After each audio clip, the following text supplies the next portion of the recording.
Podcast.com. This is the Real Pod Newscast with Levon Putney with a quick check on what's going on. So here's my man to get into it. Hey, happy Tuesday. Thanks for listening. Hey, I hope the week is starting off as well as possible, and no matter what the troubles are, because we're all going through something, at least here's a chance to get away from all that for a bit and hopefully have a good time hearing some of these funny, crazy stories going on around us.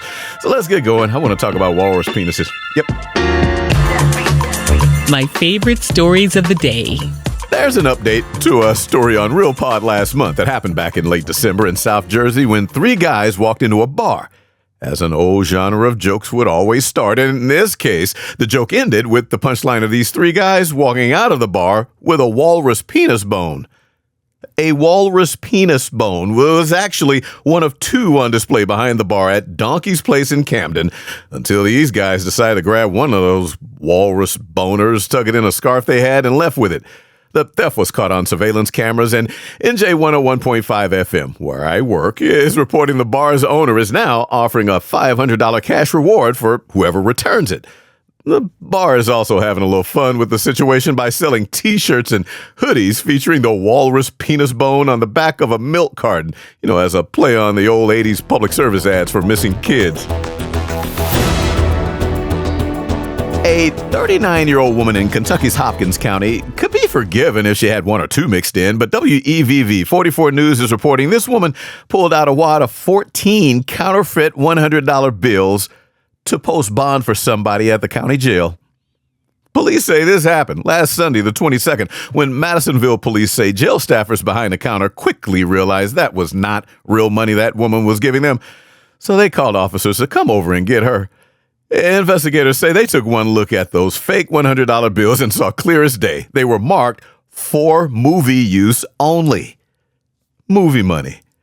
44 News never said if the guy she was trying to post bond for with that got someone else to get him out of jail with real money, but now that 39-year-old woman, named Felicia, by the way, may need someone to bail her out with actual cash. She's charged with a Class C felony for criminal possession of a forged instrument, so she was taken to jail.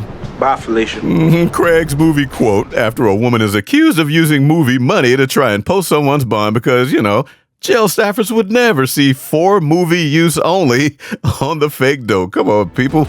Do crime better.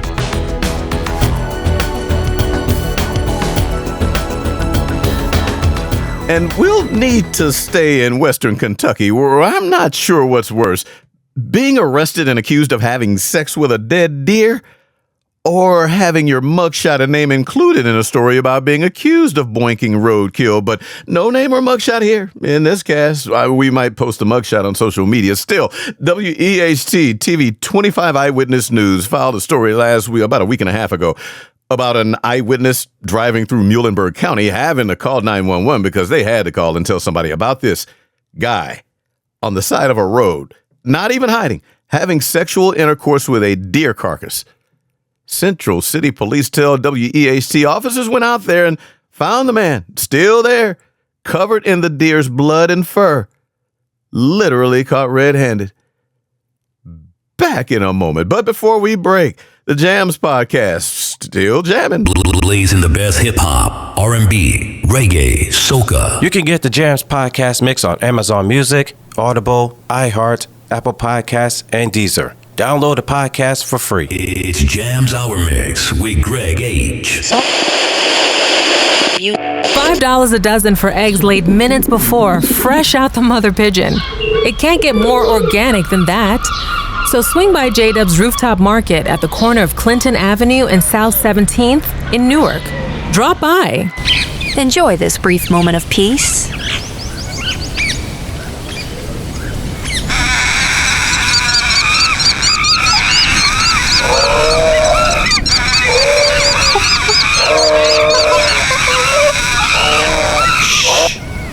Thank you for manifesting this peace. And now for the world around us. A Brazilian man was on his way to work a couple weeks ago, February 18th, when the Dexerto news site translated local news coverage saying 2 stray dogs ran up on him and apparently saw him as a snack as in food, not sexy, because they say these two big stray dogs started biting this dude, and one went for his neck. So they say as he moved out to dodge that, the other bit his leg on the pocket with his cell phone inside, and the phone exploded. They think that mangy mutt bit the phone's lithium-ion battery, and that ended the attack. The explosion scared the two dogs off. Dexerto relayed local outlets saying the guy was taken to an emergency care unit with burns on his leg and fingers in one hand. Needed 8 stitches for one of the dog bites, but this is definitely Brazil and not the U.S. The guy did not file police charges and did not sue the stray dog's owner. And he knew who the owner was because the person came forward, apologized, paid for the man's hospital care, and bought him a new phone. And that was that. Now, on the east coast of Vancouver Island, Canada's British Columbia, it's the city of Nanaimo. It's where a new strip club is opening downtown, where a karaoke bar had been. But the thing is, Canada's online Czech news site is reporting the strip club is also opening next door to a dance studio for kids. So, parents are taking kids to dance lessons next door to where those lessons could make it rain in 10 to 20 years. But since the other business owners on that block do not like this idea, or the fact that they tell Czech News rent has now shot up in the buildings next to the strip club, well, they've been trying to get city officials to not allow the club to open there, even though it'll be one of only 2 strip clubs on Vancouver Island. So officials think folks will come. They're still okay with it, saying they'll spend more money in the area, day and night. And Sky News is reporting a sergeant has been fired from the Avon and Somerset Police Force in England because she's accused of using a book to weigh down her keyboard keys to keep the laptop from going into sleep mode. So if anyone at the police department checks, it'll look like she was working from home. Now, obviously, this now former sergeant did not think the department's professional standards unit would check keystrokes, but they did. Significantly higher is how Sky News said the unit described hers compared to other officers, 3 to 8 times higher than colleagues in similar roles. So police department heads held a disciplinary hearing, which found her guilty of gross misconduct, meaning she was fired and barred from any more law enforcement jobs. All over finding a slick way to make it look like a police officer is working from home, which is what sounds weird to anyone used to assuming a cop's whole job is to be out, in a police cruiser or SUV, at a donut shop even, waiting for a call, not eating donuts at home. Back in a moment. Video recorded relieving yourself on a teen girl in bed. The law firm of McCracken and Buck. At better beauty stores everywhere. He'll never do. But, ooh. Ladies, are you tired of matching with guys on singles apps? Yes, you could have stopped right there. Only to get unsolicited pics of peckers? Ugh. Well, try Stumble. The Stumble dating app gives women the power to... What's up with what's going down, though? Yeah, what's up with airports and people at airports complaining about seeing air travelers wearing pajamas and Crocs? USA Today ran a story last Thursday on how Tampa International Airport's official Twitter or X profile posted, "We've seen enough, we've had enough, it's time to ban pajamas at Tampa International Airport." That was their quote on their official site, but it was a joke. Folks at the airport later answered USA Today's request for comment with a reply that the airport regularly shares lighthearted, satirical social media content as part of our ongoing effort to engage with our followers. Today's post about banning pajamas was another playful nod to day of travel fashion debates. We encourage our passengers to travel comfortably and appreciate our loyal followers who enjoy the online humor. There you go. See? And the hell with all y'all making this a thing. That's what I would have added. Because for real, though, let me think about it. I never wear PJs or Crocs or anything that looks like sleepwear on flights, but that's just me.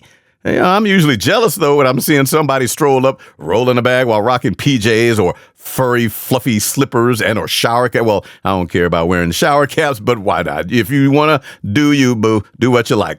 Like Digital Underground said, after all, a large percentage of us sleep through flights anyway. So who's complaining for real? People who want everybody to dress up like they're going to church or the club, because we see them too. They're out there at the terminal gate looking like they either came from or going to ladies' night or morning prayer service or both.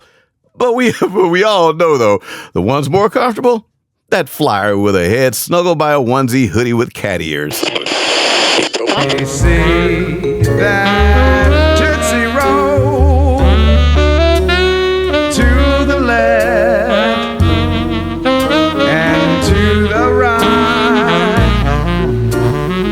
Let us Tootsie Roll.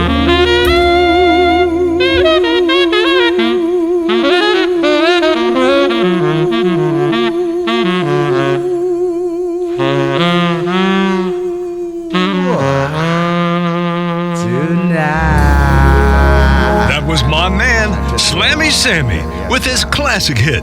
And used to.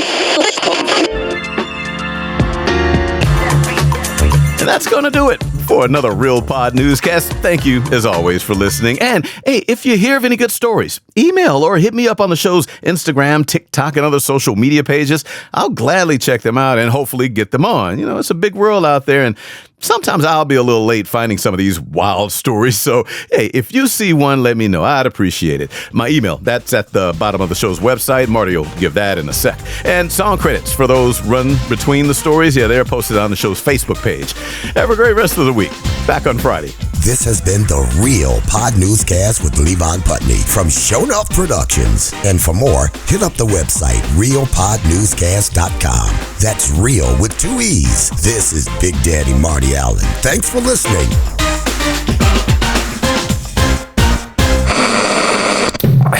Show enough.